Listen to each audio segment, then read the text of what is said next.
जिज्ञासु मित्रों, बहुत बहुत अभिनंदन है आपका दिव्य सृजन में।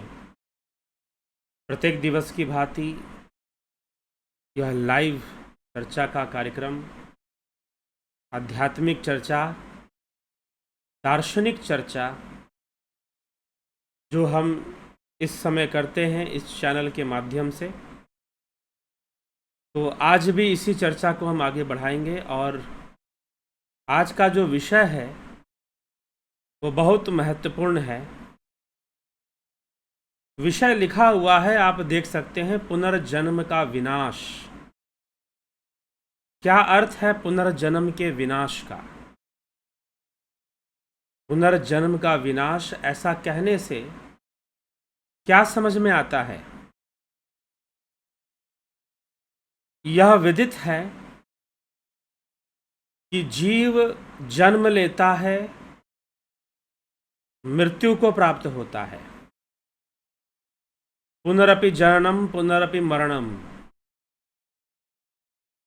बार बार जन्म लेना, बार बार मृत्यु को प्राप्त होना। यह एक चक्र है, काल चक्र है, कर्म चक्र है।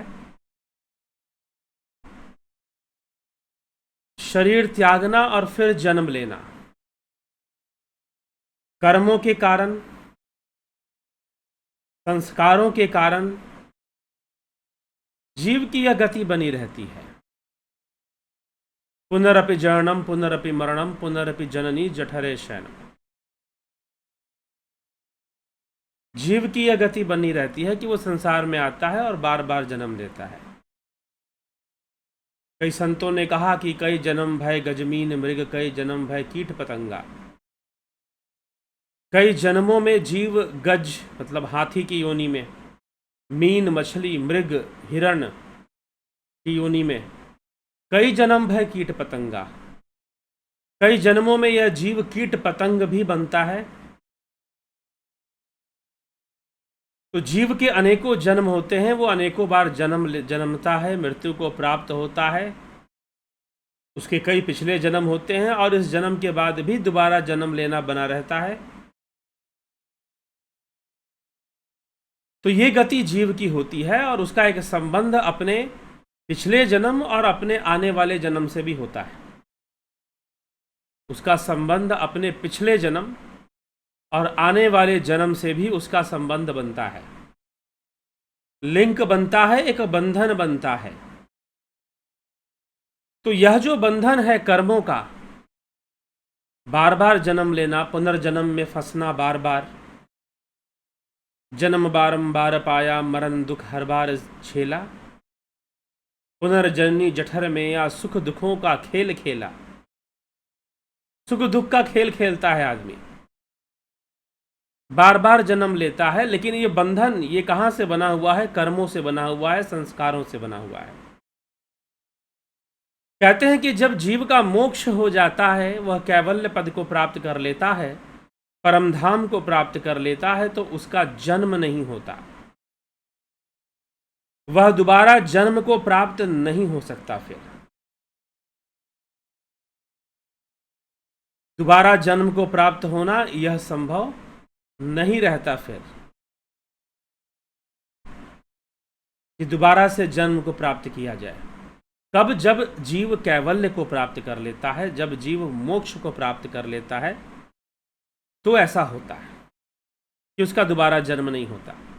लेकिन क्यों नहीं होता? प्रश्न ये है, क्योंकि पुनर्जन्म का विनाश आज का हमारा विषय है। पुनर्जन्म का विनाश अर्थात यह पुनर्जन्म का विनाश कैसे होता है, इस विषय पर हम चर्चा कर रहे हैं। और यह विषय पीछे के विषयों से संबंधित है। पीछे जो हमने चर्चा किया, बीज अवधानम, अर्थात जो सबका कारण बीज रूप जो ब्रह्म है, उसी में हमारी धारणा होनी चाहिए, उसी में हमारा ध्यान होना चाहिए, उसी में हमारा लगाव होना चाहिए। उसी का परिणाम है कि योगी लय की प्रक्रिया से जुड़ जाता है और उसके अंदर सृष्टि और निर्माण करने की शक्ति आ जाती है, प्रलय करने की शक्ति आ जाती है। वो बुद्धि युक्त चित्त का निर्माण भी कर सकता है अपनी सिद्धि से। और यही विचारधारा आगे बढ़ते बढ़ते शिवसूत्र में लिखा जा रहा है जो सूत्र दिया जा रहा है वो पुनर्जन्म के विनाश से संबंधित रखता है। सूत्र कहता है विद्या अविनाशे जन्म विनाशः। जब अविनाशी विद्या, सहज विद्या सदा उदित रहती है, सदा ही संपूर्ण ब्रह्मांड के कारण मूल रूप बीज ब्रह्म में ध्यान बना रहता है, वही दिशा हमेशा बनी रहती है और सहज विद्या सदा उदित रहती है, तो पुनर्जन्म आदि का संबंध नष्ट हो जाता है। जन्म का मूल अज्ञान से उत्पन्न होने वाली क्रिया अर्थात सुख दुख इत्यादि शारीरिक समुदाय का ध्वंस हो जाता है। बार बार जन्म लेना और मरण मृत्यु का जो प्रकरण है, उसमें जो बंधन है, उस बंधन का नाश हो जाता है। वो बंधन नष्ट हो जाता है, जन्म का बंधन और पुनर्जन्म का बंधन। जन्म का मूल अज्ञान से उत्पन्न होने वाली क्रिया है, बार बार जन्म लेना, बार बार मृत्यु को प्राप्त होना। यह जो क्रिया है या यह जो भटकाव है या यह जो जाल है, यह एक परतंत्रता है, यह अज्ञान के मूल से ही उत्पन्न हो सकती है और अज्ञान से ही उत्पन्न होती है और किसी विधि से उत्पन्न नहीं हो सकती। लेकिन जब लय की प्रक्रिया से, सहज विद्या से लय की प्रक्रिया से योगी जुड़ जाता है तो उसका पुनर्जन्म से संबंध विच्छेद हो जाता है, पुनर्जन्म का संबंध नष्ट हो जाता है। जन्म का मूल अज्ञान से उत्पन्न होने वाली क्रिया अर्थात सुख दुख इत्यादि शारीरिक समुदाय का ध्वंस हो जाता है। तो जितने भी कर्म संस्कारों का जो गठरी है, जो बंधन है, जो गांठ बनी हुई है, वो गांठ खुलने शुरू हो जाते हैं, नष्ट होने शुरू हो जाते हैं और जो जन्म का मूल अज्ञान है वो भी नष्ट होता है और पुनर्जन्म का संबंध भी नष्ट हो जाता है। पिछले जन्मों के प्रारब्ध का जो संबंध है वो सब नष्ट हो जाता है। कब नष्ट हो जाता है? जब योगी बड़े बड़े सिद्धियों पर भी ध्यान ना देकर अपना ध्यान बीज रूप में रखता है, पूरी तरह से बीज रूप ब्रह्म का ही ध्यान करता है, तो वो पुनर्जन्म से मुक्त हो जाता है, दोबारा वो जन्म नहीं लेता।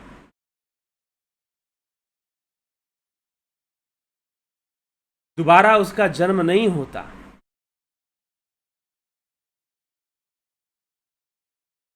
तो ऐसा वर्णन आता है, तो उसका जो संबंध है पुनर्जन्म के कारणों से नष्ट हो जाता है, कोई संबंध उसका पुनर्जन्म से नहीं रहता। तो फिर पुनर्जन्म होने का भी मतलब नहीं, तो बार बार जन्म लेना जो है उससे मुक्त हो गया, पुनरपि जननम पुनरपि मरणम की प्रक्रिया से अलग हो गया।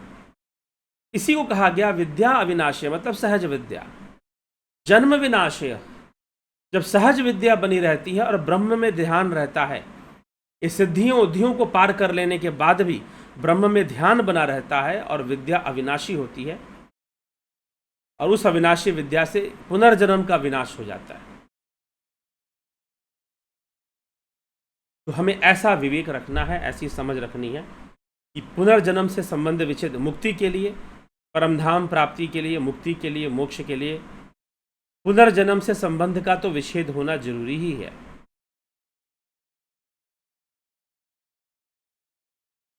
ठीक,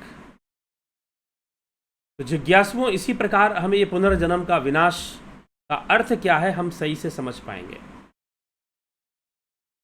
कर्म के सिद्धांत, इसीलिए भगवान कृष्ण कहते हैं कि योग ज्ञान, ज्ञान योग से, ज्ञान मार्ग से कर्मों का नाश होगा और कर्मों का नाश होगा तभी पुनर्जन्म से संबंध विच्छेद संभव है, पुनर्जन्म का नष्ट होना संभव है। तो ज्ञान से ही, ज्ञान यज्ञ से श्री कृष्ण भगवान कहते हैं यथे धांसी समिधोर अग्नि भस्मसात कुरते अर्जुन ज्ञान अग्नि सर्वकर्माणि भस्मसात कुरते तथा। कि जिस प्रकार समिधा भस्म होती है यज्ञ में, हवन की अग्नि में,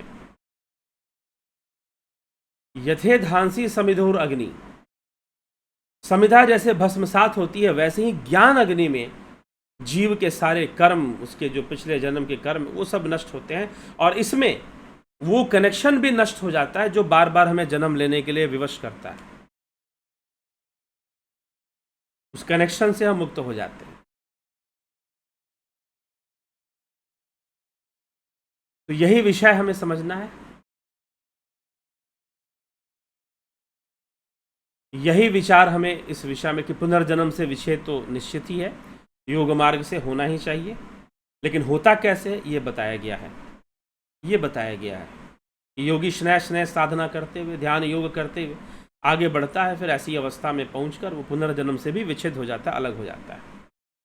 तो जिज्ञासु यही मुख्य विषय था, और इसी मुख्य रहस्य को, पुनर्जन्म का विनाश कैसे होता है, योग मार्ग से, शिव योग मार्ग से पुनर्जन्म का विनाश होता है, उसी को समझाने के लिए यहाँ पर यह प्रस्तुति दी गई और आज के इस विषय पर चर्चा हुई। कल परसों और भी विषय आएंगे तो उनके ऊपर भी हम चर्चा करेंगे, लेकिन फिलहाल अभी विराम देते हैं। और पुनर्जन्म का विनाश कैसे होता हम समझे, लेकिन इसको हम प्रैक्टिकली कुछ समझना चाहते हैं। अध्यात्म को प्रैक्टिकल, तो साधना जरूरी है, ध्यान योग जरूरी है। फिर वो प्रैक्टिकल भी हो जाएगा, ध्यान योग करेंगे तो ध्यान योग की आवश्यकता है, ध्यान योग जरूरी है।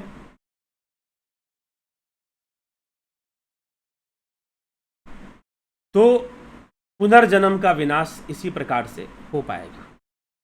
ठीक है जिज्ञासुओं, ध्यान योग जरूरी है। ध्यान योग का ऑनलाइन कोर्स चलता है, जुलाई 14 से ध्यान योग का ऑनलाइन कोर्स होगा।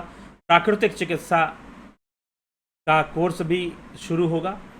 आप सभी जुड़े रहें, बने रहें और लाभ उठाते रहें। अगर कोर्स ज्वाइन करना चाहते हैं तो अवश्य आप इसको ज्वाइन कीजिए, मैसेज कर कर, पता कर कर आप इसको ज्वाइन कीजिए और समय आने पर ज्वाइन का पूरा पूरा लाभ उठाइए। तो इसी के साथ